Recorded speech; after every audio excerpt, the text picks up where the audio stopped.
All right, aloha and welcome to the Own the Outcome podcast. My name is Tyler Deveraux, and today's guest is, somebody that I've been wanting to get in a room to chat with for a while now. He is a wealth of knowledge. His name is Eddie Wilson. Eddie, welcome to the podcast. Thank you so much for having me on. I appreciate it. Oh, bro, so grateful to have you on. For those of you who don't know Eddie, Eddie is a business mogul, man. He is a beast. You'll hear a little bit about his story. We'll lead into some of that, but you've exited now how many companies, Eddie? Over 120 now. And that really doesn't include all the passive ones, so those are more companies that I've owned and operated. Which is that's just like an ungodly amount of companies, man. I remember when you first told me that, I think we met I think it was Miami the first time we met. And you had mentioned that, and I couldn't quite wrap my head around it. Yeah, it's amazing. it's been a lifetime pursuit, and now we've got a rinse and repeat process. So it is just a part of who we are. Let's lead into some of this, because you've exited that many companies, and because that's when you said rinse and repeat process, that's immediately where my mind goes. Is like, man, you don't do that without systems. And right now, currently, you still control 20 something companies, correct? Yeah, I think we're somewhere between 23 and 27. We're always fluctuating. I think we've had 4 exits this year. Sweet. That's awesome. So let's talk about that. The success, you've had massive success in business. Where did you learn business and these business systems that you put together? Yeah, so I grew up in the home of an entrepreneur. My dad was an entrepreneur, and ironically, my mother also was an entrepreneur. So my dad left corporate and, was just really, really big into building his own life and building freedom and wealth on his own. My grandfather actually tried to help my dad. My dad actually wanted to just like do it on his own. So I remember times of feast and famine. I remember when my dad, early days would break down in his truck and I'd be 5 or 6, steering as he's pushing, just like good old fashioned grinding entrepreneurship. And that's how I grew up. And so with my mom and dad learning so much from them, they really gave me so many great gifts, and I have such a great heritage and legacy to lean on, that I just built on the foundation that they gave me. I saw what they built, and I decided that with some systems and a little bit more planning and a little bit less shoot from the hip, that I could actually do what they were doing at a little bit higher level. And I really think that I've perfected what they gave me. I feel like I was trying to just be a good steward of the life and the knowledge and all the information that they gave me. Dude, that's awesome. What amazing. Are they still around, your parents? Definitely. Yeah, definitely still around, still very much a part of my life. My mom, I think, still has a company or two. My dad has 3, and I I'm love also it. third generation real estate investor. So it's like I can't say enough about, my family and what I've been given, that the gratitude I have for them, I want to just speak so loudly, because it wasn't something that I created on my own. It was something that I was given. Wow. I love that, brother. It speaks volumes to me. Anytime that I see somebody that's close to their families, it speaks very loudly, in my opinion. But I also love your humility, because your parents, if I was interviewing them, they'd be like, yeah, we did it one way, Eddie took it to the next level, which I love that. I have a question for you, because I heard you on a podcast. I wasn't planning on going down this route, but I thought it was so powerful when I heard it, because you had I think 2 siblings that passed when you were younger, correct? I did. And Yeah, you had mentioned how, go ahead, sorry. yeah, I had a sister that passed when I was younger, and then my parents decided to have 2 more children, and so I have 2 brothers, and then my middle brother passed away when he was 18. So I've had 2 siblings that we've lost. And people are listening to this and thinking, like, why would I bring that up? But it's because of the lesson. I think you said it was your mom taught you. I just thought it was so powerful when you talked about it, man, about the gratitude aspect. Do you mind leaning into that? Sure. Yeah. I think, my father gave me a gift, and that was he chased his dreams with reckless abandon, and I watched him like succeed and fail and succeed and fail. So he gave me the gift of like a good understanding of fear, right? Like I don't fear the choices I'm making today, because in my mind I think, well, what's the worst that can happen? I had a great dad. Whether I had food on the table or or a feast on the table, right? Like if there was nothing or there was something, he was still a great dad. And so when I look Mhm. back on my life and think, well, what's the worst that can happen? We lose everything, we still spend time together. Like it was just an amazing gift that he gave me a healthy respect for fear and understanding that in my life. My mom, on the other hand, gave me the gift of gratitude. As I Mhm. lost two siblings, I really struggled with it in my younger life, and you got to think about the emotional intelligence of parents that are struggling with the loss of children. Like I say it all the time, like it was one thing to lose a sibling. And yes, obviously that was like complete focus in my life when that happened. But I can't imagine losing a child, let alone two children. Like now that I have three boys of my own, like I can't even fathom what that would be like and what the turmoil would be like in your life. And yet, with just such resilience and determination and emotional intelligence, my mother would spend so much time with me when I would struggle, I would cry, I would, miss and grieve over the loss of my sister. My mom would constantly lean into, Eddie, okay, I know you're struggling, I know you're hurting, but tell me about your favorite memory of Rebecca. Tell me about the favorite toy she played with. Tell me about your two favorite, and she would just constantly push me back into those positive places. And then she would just pull out of me gratitude. Aren't you so grateful for the time that you did get to spend? And aren't you so grateful that you have that memory that you can take with you forever? And so it's funny, I have such vivid memories of my sister, even though she passed away when I was younger, because my mom was so intuitive and just like pushing those positive thoughts into my mind. So my dad gave me a healthy respect for fear. My mom gave me this relationship with gratitude. And gratitude has been the foundation of all my success because when problems come, when valleys come, when decisions come, loss comes, you really take a fork in the road and you can go right. And that, path to the right is really a ceiling. It's where a lot of people land. They land in this place where they get stuck. It's like, well, that's just who I am, and I never succeed, and I can never get past this place, and I'm the guy that always gets taken advantage of. It's like people just put this ceiling on their life in times of loss. If you go the other Mhm. way, it's an actual catalyst. It's something that propels you to a place where you've never dreamed of. And that is if you can go through loss with gratitude, it's a propellant. It's like throwing gas on the fire because when you become grateful for the loss, you learn the lesson at a deep level that teaches you what the new reality can become. And so for me, that has been a huge part of my life. The first company I ever sold, I got taken advantage of millions and millions of dollars. And it took me 24 hours to take that process that my mom gave me and go, okay, what did I learn? And what do I want the outcome to be? Because I could have been just like, well, I'm the guy that lost everything and got taken advantage of, and I built everything. And you become the victim, right? That victim mentality causes Mhm. a ceiling. And it took me about 24 hours to process it. And then I started thinking, well, you know what? I'm actually making money, and they're actually essentially paying me what it would have taken me 7 years to create. So they just shrunk down my life. I get 7 years of my life back.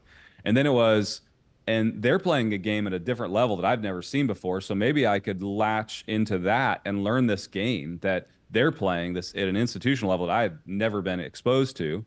And so maybe I could be as good as them. And so it's like it Mhm. took me a minute, but it's like, but then the gratitude of what I came through, really began to shine through in learning the lessons that I was going through.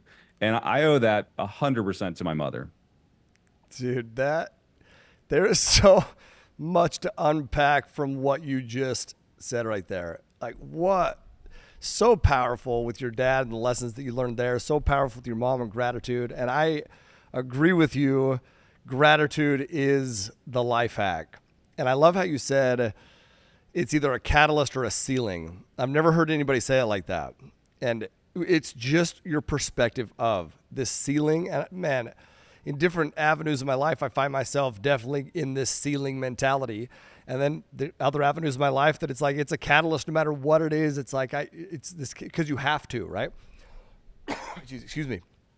But I've never heard anybody say it like that. And it really is just a shift of perspective. And that is the epitome of owning the outcome. Like, that is the epitome of it. You can't control the situation, the circumstance, the event, but man, you can control your perspective of it. And there's Eh, so few things in life that you can control, right? And you have Yeah. to get to a place where you focus on what you can control because a large majority of your life, you can't, right? Like you can't control outcomes, you can't control circumstances, you can control your perspective. Yeah, that's it, man. Perspective is everything. And I know that you can't, like, I know this is all speculative because, it didn't happen. But do you believe if that business venture would have went different, do you believe, like, what's your belief? Do you believe that you would be in the position that you're in right now just because of who you are and what your drive was? Or do you believe that would have maybe made you complacent? So I think when you get into a place of extreme gratitude, you start to live with the appreciation and understanding that everything that happens to you is for your good. And so, I know this is hard for maybe somebody who hasn't gone through loss of a sibling, but I actually look at the loss of my sister as a blessing, not something that I had to go through or endure, right? It was her sacrifice, it was her life, it was, the relationship I had with her that's given me so much in my own life, right? The same thing goes with the business. Um, it's I think the greatest thing that ever happened to me was somebody taking advantage of me at that level. Like I think that was the propellant, and then the gratitude for it versus being mad. And the first hour or two, I was mad, right? Like I was calling lawyers, I was ticked off, I was gonna show them. And then I kept looking across the table at them, going, well, they're not phased by all this bravado and all this stuff I'm throwing at them. Like they're not even thinking about it. And so then I realized like they're playing a different game than I am, like they're so far ahead of me. And it was the gratitude for who they were and for what they did to me that ultimately said, "Oh no, I'm going to crush this game. Like this game I'm going to learn. Like I'm going to be able to play this game at their level." And it was the gratitude in that moment that actually caused me to go hard after it. And 100 exits later, yeah, I'm grateful for what they did. That moment was the greatest moment one of the greatest moments of my life because if let's say I lost 20 million that I could have been in my pocket. Well, I've had over $1 billion exit now. So like, would I trade the 20 million for $1 billion? Like, yeah, Yeah. absolutely.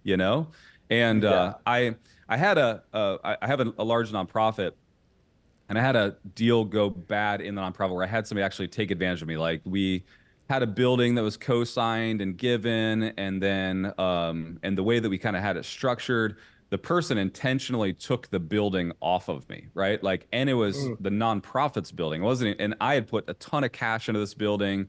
It had TV studios and everything in it.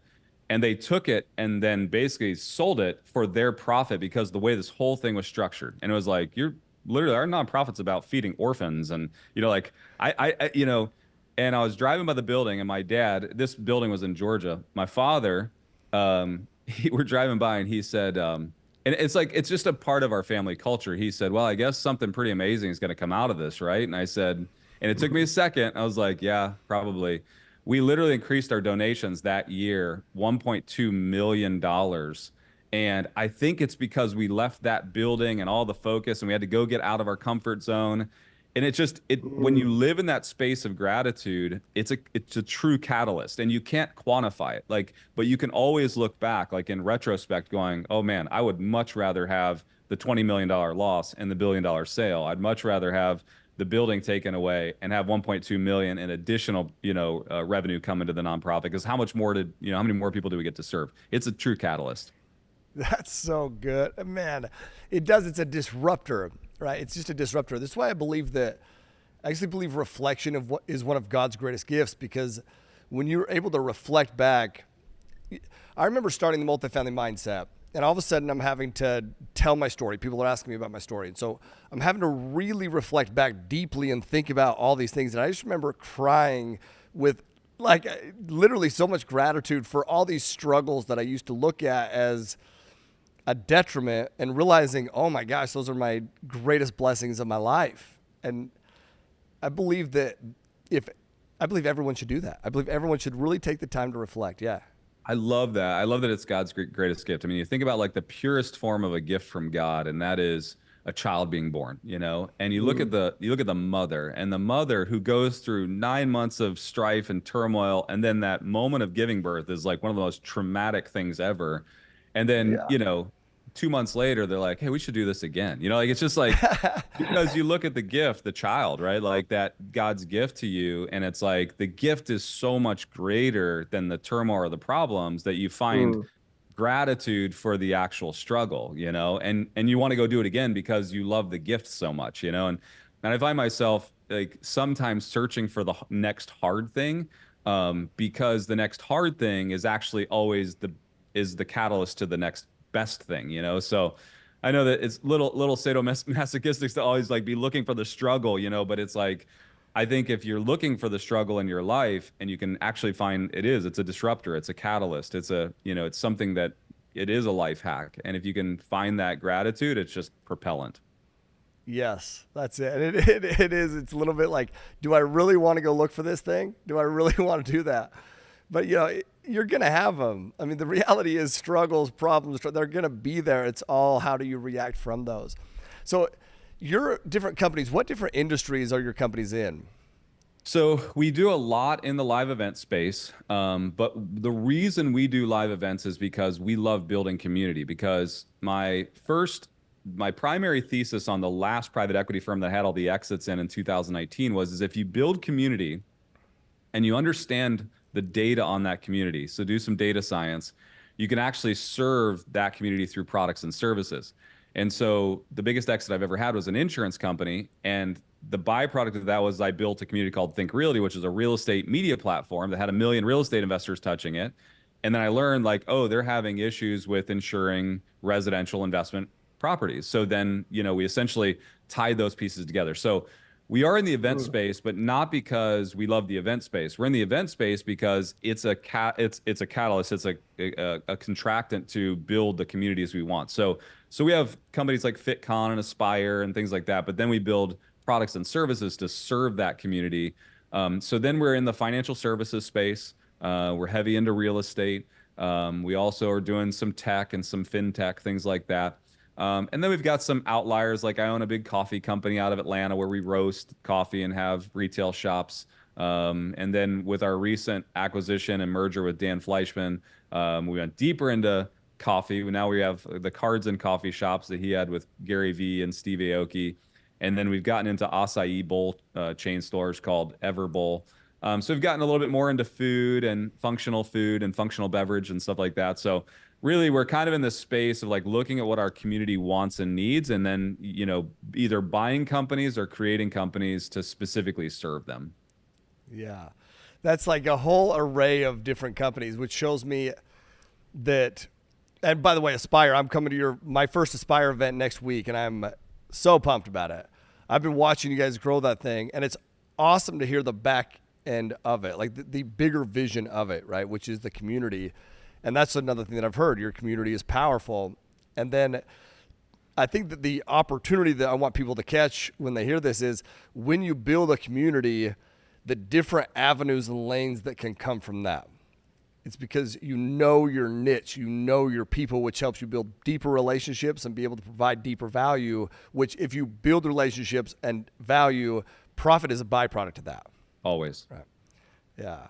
I've heard you're big into leadership, right? Like what makes a good leader to you? So maybe it's a twofold question. What do you define as a good leader? And how would somebody go on the pursuit of that? That's kind of an open-ended question, but I define leadership in a couple of different ways, but really tactically speaking, a good leader can take someone from point A to point B successfully. A great leader can take someone from point A to point B successfully while growing them, right? Like getting them to mature and build, substance in their lives. And so that's the functions of a leader. A leader, though, I believe can be categorized in three ways. Some leaders are those that just step up and by nature they lead because it's intuitive. They step in and they just find themselves with people following. And you can follow, be given or granted the ability to lead. Somebody can say, hey, you're now the manager. And so now you have this staff. The next level is the leader that followers actually want to follow. They desire to follow, right?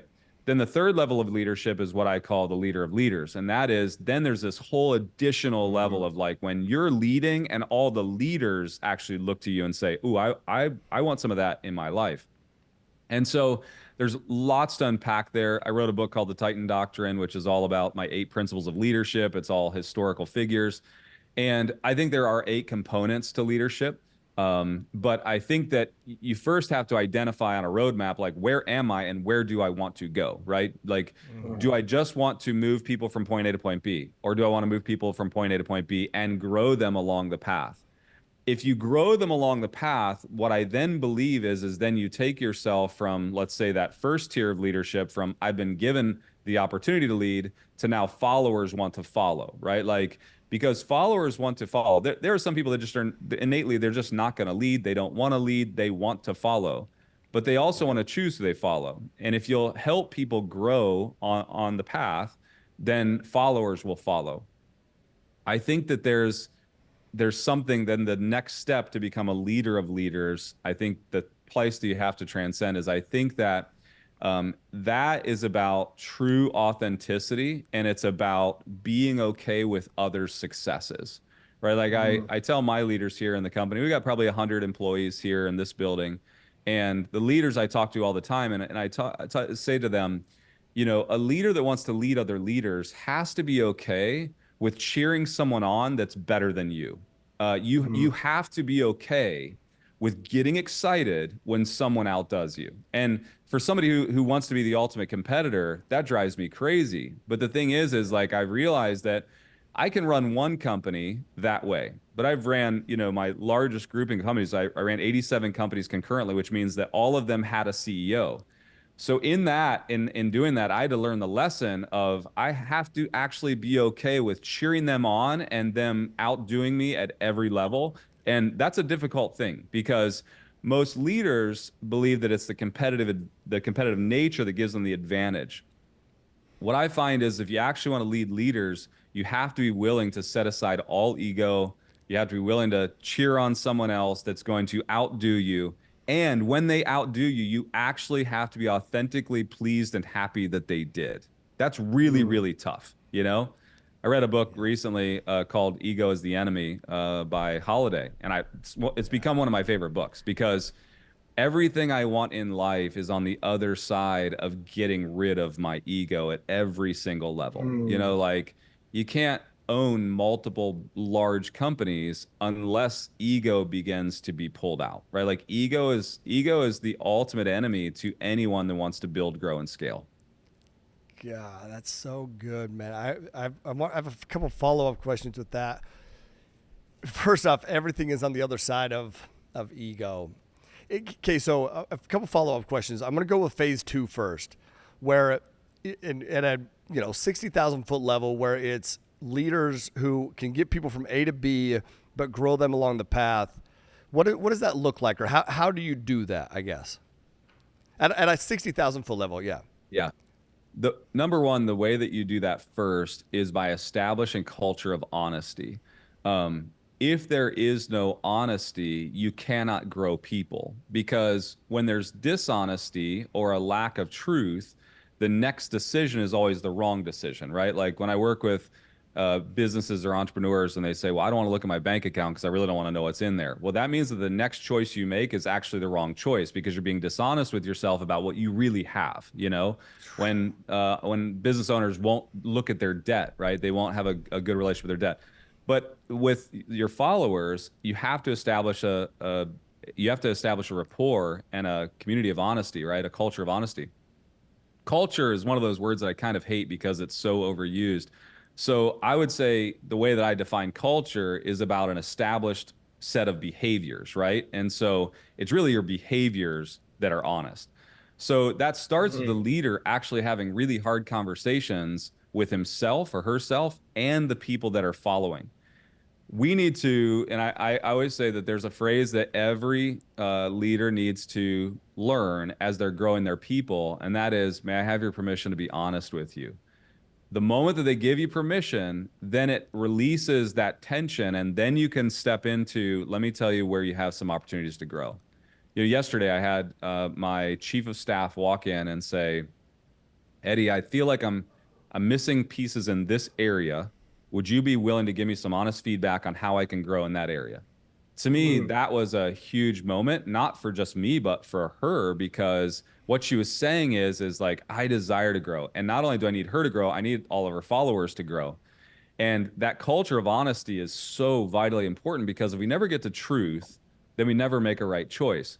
So I would say that, obviously I've got 8 kind of principles, but the foundational principle is truth. If I can't be honest with you, then I'm in opposition to you. I tell my boys all the time, there's one thing I can't handle, and that's lying. If you do something horrible and you lie to me about it, then I find myself in the ring in opposition to you. We're fighting. If you're honest with me about it, no matter what you do, you make a horrible choice. We all have. And you're honest with me. I find myself in your corner, willing to fight the battle mm. with you. And that's what it is with our staff, with our leaders here. It's like if I can't have honesty, then I find myself in opposition to you. And if we do have honesty, then I'm willing to help you grow. I'll grow with you. And so I would say that that's kind of one of the big keys that everyone has to start with. That is so good, man. I've never heard anybody say it like that either. That is so good. Just how you broke it down and the visual for me of in the corner or the opposition. And then the other side was how you said if there's not truth, then the next decision you make is the wrong decision because it's based off of an untruth.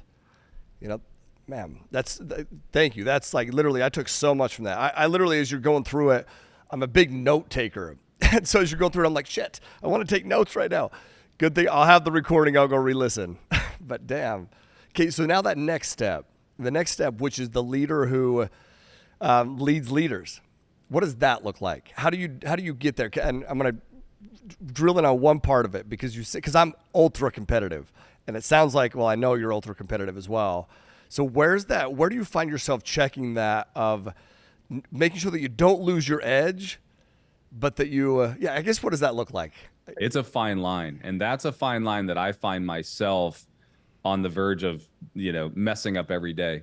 I don't know if you remember during COVID and you had the Michael Jordan documentary came out and every single competitor in the world watched that documentary and they went, oh yeah, that's me, right? Like all I Yeah. want to do is compete for the next thing. It doesn't matter if you're throwing quarters against the wall or golf or basketball. It's like, let's put money on it. Let's compete. Let's find out who's the best, right?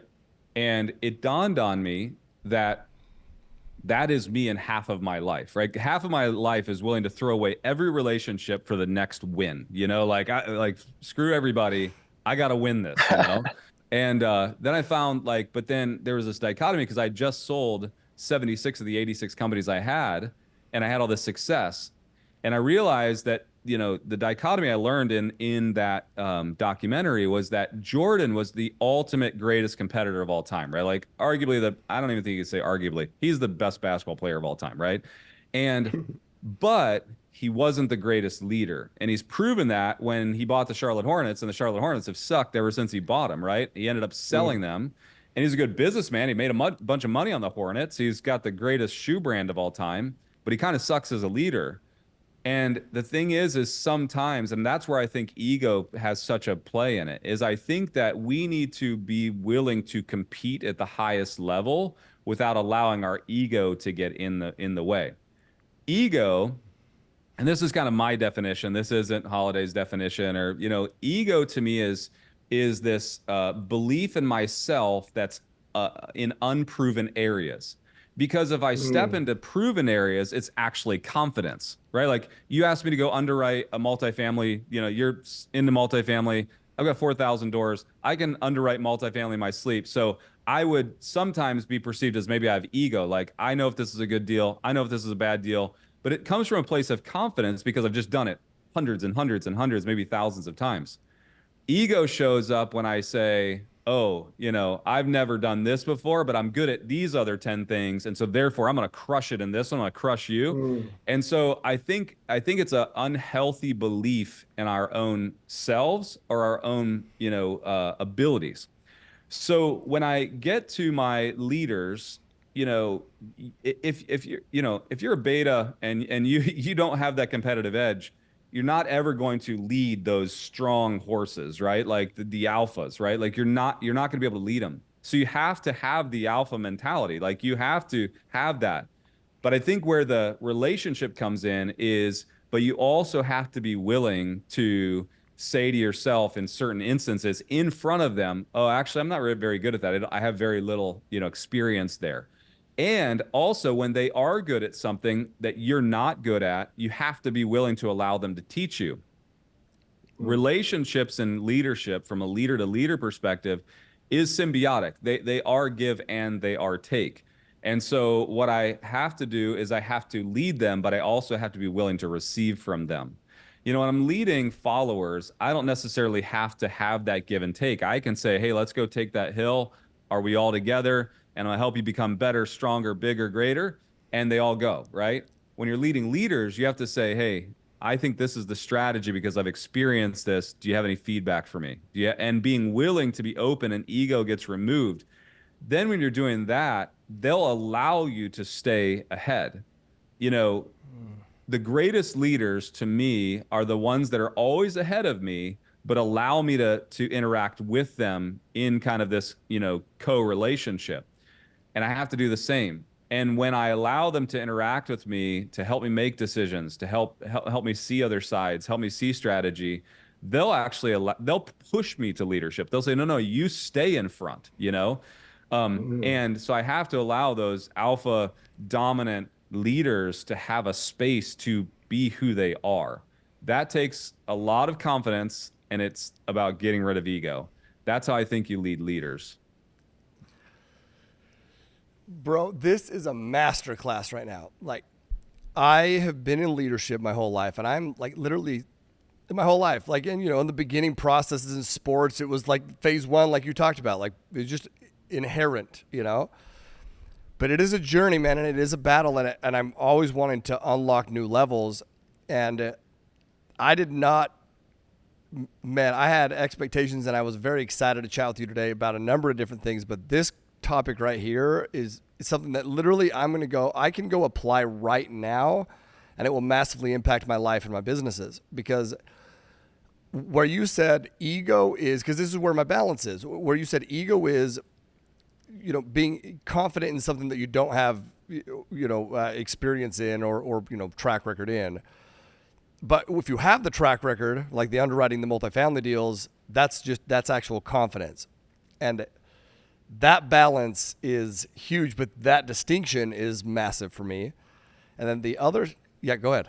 Your leaders, if you've had success, sometimes we diminish our success and we play like it doesn't matter, right? Like I grew up in a very faith-based household where you needed to be humble, you need to be kind, right? Like you diminish like your successes, and if you're going to lead leaders, you have to allow yourself to show the success you've had and be okay with it, right? Like, because they need you to, because they want to also be okay with the successes they have. And if you don't have a good relationship with the successes you've had, not with ego, but with confidence, then they don't feel like there's room for them to grow into this place of confidence in their own successes. Like you have to stay a step ahead on that journey. Yeah, that's where I struggle. If I'm just being open, that's where my struggle is. I downplay it. Struggle too, right? Like I don't come from a place of mastery. I come from a place of learning. Like this has been a journey for me too. Yeah, well, and I can tell that. Well, I know, man, because you can speak about it with such clarity and confidence. It's not an ego thing, right? It's a confidence thing. It's so clear. I know that because of how you can describe it and talk about it clearly and simply. Simple is so hard. Simple is so hard. I ask you that question, Eddie, and I'll be honest with you. In the back of my mind, I'm like, how's he going to answer this? It's a tough question, but you answer it so simply. It's very powerful, man. The other huge takeaway for me with that was the give and take on it, and the opportunity to ask for feedback and give and take, and when you do that, they feel amplified, and so they push you forward. And that is, man. These are these golden nuggets that I didn't know. Well, I knew that I was looking for something. That's why I'm asking the questions. And I feel like this is a very selfish interview because most interviews I do is for anybody who's listening. Today was, brother, I just wanted to learn from you. And I know that everybody listening will benefit from this friggin' greatly. greatly, but nobody more than me, in my opinion, and I'm grateful for that. Your leadership stuff, that's huge, brother. That's huge. I got to read your book. I actually did not even know you had a book, by the way. Yeah, I don't I don't know how I I don't missed push that. it out there. It's funny if somebody asks me what the greatest leadership book I've ever read, it's by Larry Yatch, which I know you know Larry, how leadership Yes. actually works. I always push that one first. Mainly because I think I wrote my leadership book for me. It wasn't like Mm. there's something about it like I felt like these are my truths, like these are my principles, and then my team was like, we should just put this out there. And I was like, yeah, if you guys want to. But I like for me, it was more about like this is and that's how everything in my life is like I really don't think about the masses very often. I'm not a great marketer, but I like you said, I want to break down concepts into simple formats so I can replicate it and find success in my own life. And so Mm. that book is really my personal diatribe on making sure I'm reminding myself about my 8 principles all the time. 100% I go read it. And I love Larry's book. Larry is a master at this as well, man. His principles are phenomenal. He's phenomenal. Yeah, I'm grateful for him as well. Um, I know that we're getting close on time, so I want to wrap up with a couple more questions. But man, the remind me the name of the book one more time, though. It's called the Titan Doctrine. You can find it on Amazon Titan or Doctrine. wherever. The Titan Doctrine. When did you write it, or when did it get published? I put it out after during COVID. I had such time of reflection, and so I had 86 companies that I was running concurrently, about 6,000 employees. And in 2019, I sold 76 of those companies. And then I told a bunch of the operators that were running those companies, I said, hey, don't go with the sale, stay with me. I'll pay you your salary and bonuses and stuff like that because I'll go find more companies. Like I had never intended to kind of like sunset and go off. Like I really was trying to fund my nonprofit by selling and building and growing. And so the benefit I had of when COVID happened was I had these great minds around me that I was paying, and so we had built what was called the Empire Operating System, which is how I run all of my companies. And they pushed me to like, actually, let's create a curriculum, like so that we have this very dialed in for the next company we buy. And I did the same Mm. thing with my leadership. It was like I had all these notes and I would teach and I'd do these lunch and learns and I'd constantly talk about it. And I'd talk about the historical figures. And then they just pushed me. They're like, let's just finish this. Like, let's put a book out. And I was like, okay. So it was really the downtime during COVID that allowed me to build my business curriculum and the Titan Doctrine and all that good stuff. That's so good. So that was gonna lead. It's literally where my next question was leading to, which was your business systems and how you ended up creating those. And so was that the process of like, man, I'm not doing this to. It's more just trying to simplify how you see it in your mind or solve the problems in your mind, and then that turns into a system. Yeah. So what happened was I was already using a company called EOS Traction. A lot of people Mm-hmm. know about them. Thousands and thousands of businesses have used them. And I had businesses. I had 31 businesses at the time that I was using EOS, and it was such a simple system. But I always hit my head on the ceiling of it, right? Like because Gino, by the way, I've met with Gino. He's a great guy. He's the one that wrote the book. The biggest business Gino ever wrote or ever had was EOS Traction, right? So like his $20 million business was his context, his framing for writing the curriculum. So it Mm. was no wonder I kind of like butting my head up against that ceiling was because I would have a 5 million, a 10 million, but I had a company that was doing $300 million and it didn't work. And so I was on this quest of like finding us. So then I tried everything else. I tried scaling up and I tried, all these other, the Advantage by Lencioni and all these other great systems. And I felt like there had to be one that if I had a company that was starting all the way to a company I was selling with scaling and loss and all that in between, I wanted a consistent language. And so it was this process of like simplifying. So it gave all my people the same language. So that if I was starting a company, I had two guys, two developers sitting in a closet somewhere building some piece of tech that we could have the same language, the same goals, the same mindset as this company that has $200 or $300 million in profit. And so I built this really proprietary way of looking at businesses in 5 different phases and knowing what step to take based on the phase you're in. So you don't skip steps and you get all the way to the end, which is hitting the ceiling of your business and preparing for succession, right? Like every business owner, there will be an end to their reign. There will be an end, right? And so if we don't start planning succession, then we miss out on all the benefits of planning succession along the way. And so part of that was me looking and architecting the exit of the business. So I went from I got to build something that teaches me how to buy or build a company all the way to scaling and selling a company or passing it on to my employees or my, children, whatever it is. And so that's what made me do it. And really it was a greasy wrench that was on the shelf that we just pull off. Like I built it all and then we went from 31 companies to 86 companies. We had the scale, we had the $1 billion exit. And then during COVID, my team was like, we did all of that because of our systems. And I was like, I understand that. And they were like, let's formalize it.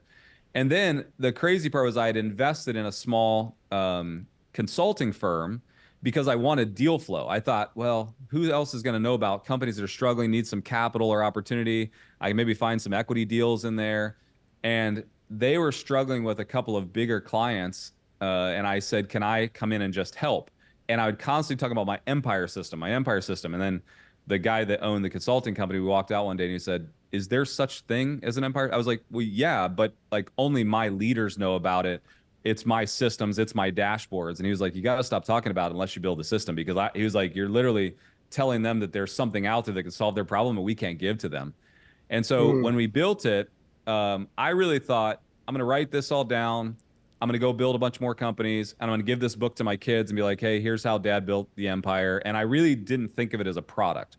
Now we're only 2.5 years into this company, Empire Operating System, and we already have 3,200 companies operating on it globally. Like we have companies in China and England. And it's just been this wild kind of thing because I actually this is one of those companies I did not intend to scale. Like I just thought, it's a tool. Like I never thought it would be my legacy. I never thought it would be something I would sell. But it's like when you solve your own problems and then you can help solve others, all of a sudden, I think multifamily mindset is the very same thing, right? It's like you learn something and then you have this breakthrough and then you look around and realize like, well, and then you just start teaching people and helping people and you realize like, wait, this doesn't exist anywhere. Like, Yep.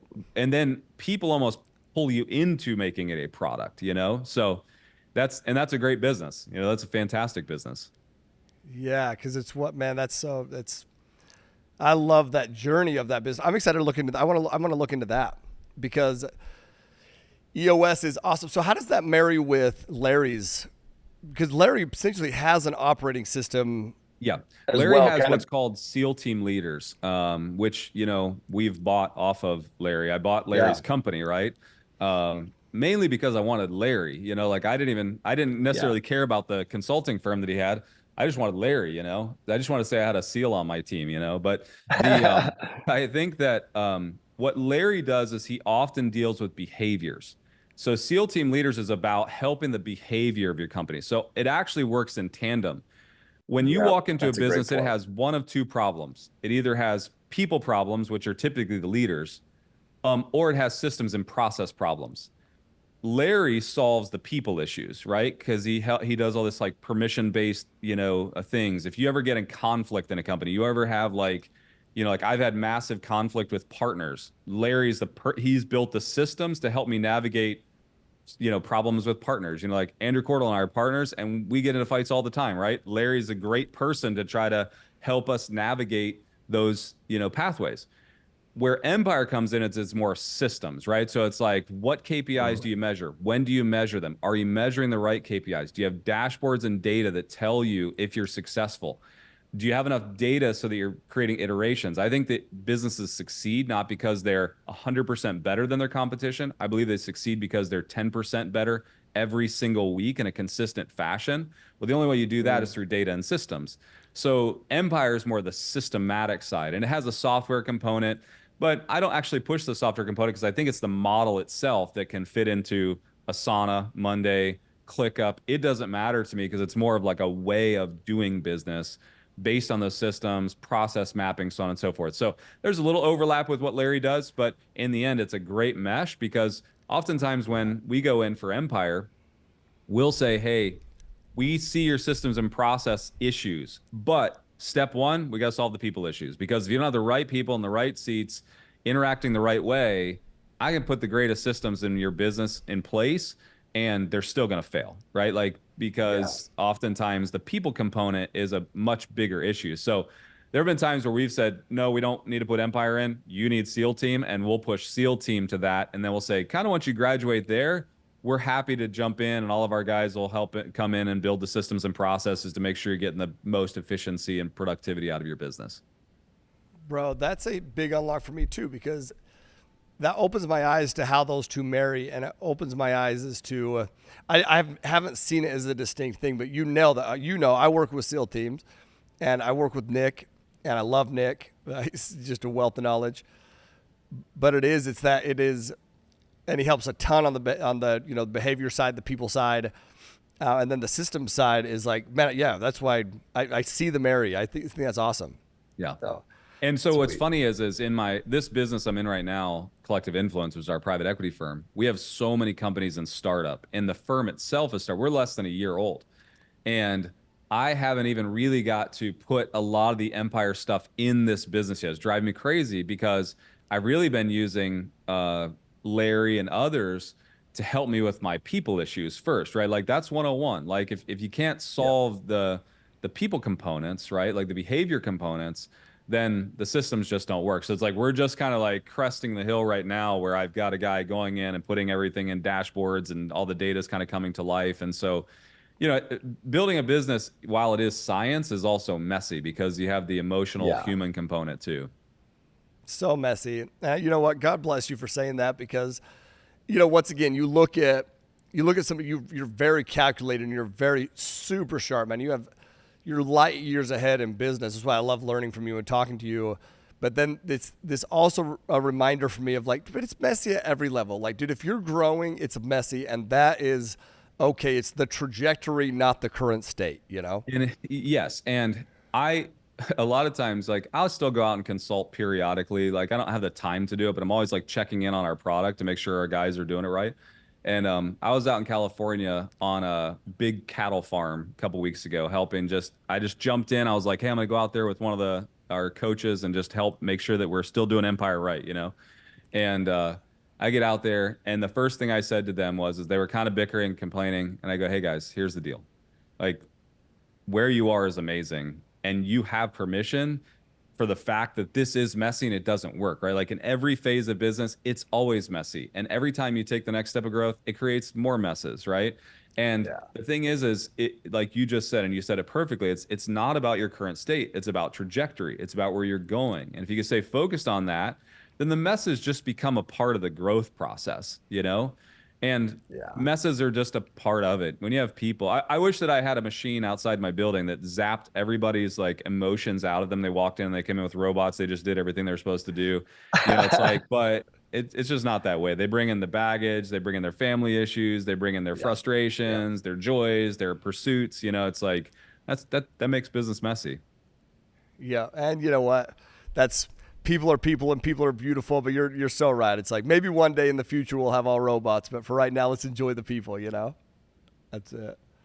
Brother, thank you so much, man. Eddie, you're like, man, I really was. I was very excited to come in and chat with you today, but I learned so much. I literally am going to and I never do this. I'm not joking you, but I promise you this will be my process.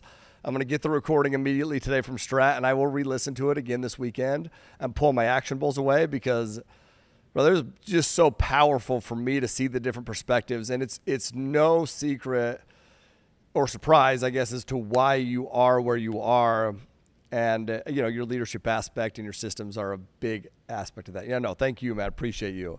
So, last question I'll ask you. We'll wrap up with this one. It's an easy one, maybe, which is, what is your favorite book and why?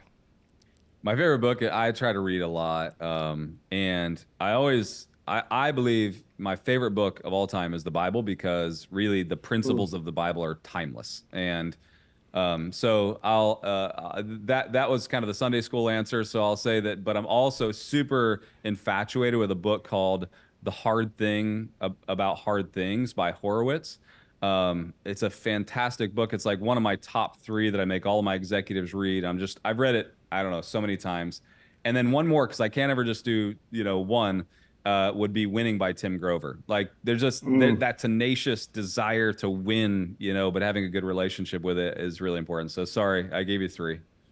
No, thank you, brother. I'm excited to read. I've read Winning, definitely read the Bible, but I need to read the Bible with this perspective of I read the Bible from a spiritual pursuit, and a spiritual pursuit is great, but I believe I need to read it almost like the same way I read a mindset book, which is tactics or a business book. Great. I think, it's so fascinating you say that because the Bible, I think, has the knowledge and the truth of the ages. And so it's like, if you read it from a spiritual perspective, trying to just see or hear from God, it's like there's one dimension. It's like, but if you see the tactical side of the Bible, like you read like Ecclesiastes and it talks about there's a time for everything and there's seasons. And it's like, they're just, like I mean, the Bible has so many great, great principles.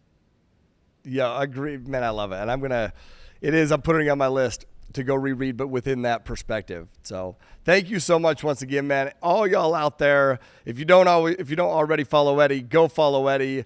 Make sure that you hit up one of his Aspire events as well. I'm very excited to hit that up, next week. And once again, just grateful for you taking the time to be on here. So go share this episode, go follow, go attend an Aspire event, and hit up everything that Eddie's doing, and live always aloha. Peace.